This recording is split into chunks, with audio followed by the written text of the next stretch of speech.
na mambo ya yale machafu. Mimi nataka niwaambie wasikuje kutukanana hapa Kisii. Kama wako na agenda, wakuje waambie watu wa Kisii.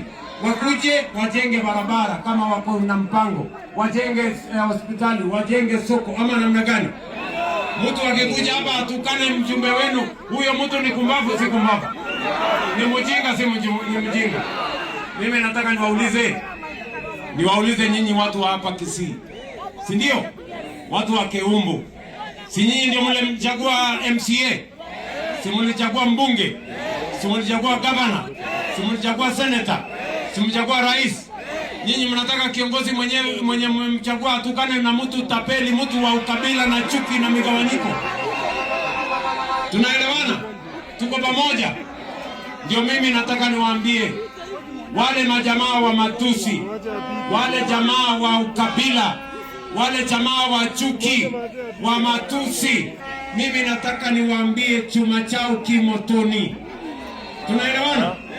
Tuko pamoja? Mimi nawauliza, huyu Zahiri Chanda ni mtu wa hapa, si mtu wa hapa? Amezaliwa Kisii, hajazaliwa Kisii? Ule mtu wa pepo chafu ya ukabila ako na haki ya kuambia ni nani mtamchagua? Akwende asikwende? Aende asiende? Huyo mtu ni kumbavu ama si kumbavu? Ni mshenzi ama si mshenzi?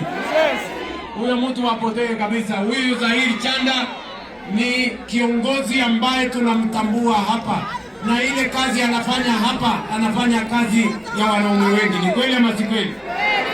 Kisii oye! Keumbu oye! Ndio mimi nawaomba kwa heshima, ndugu zangu watu wa Keumbu, mimi niwaeleze, Kenya haiwezi kubadilishwa kwa mambo ya matusi, ukabila na chuki.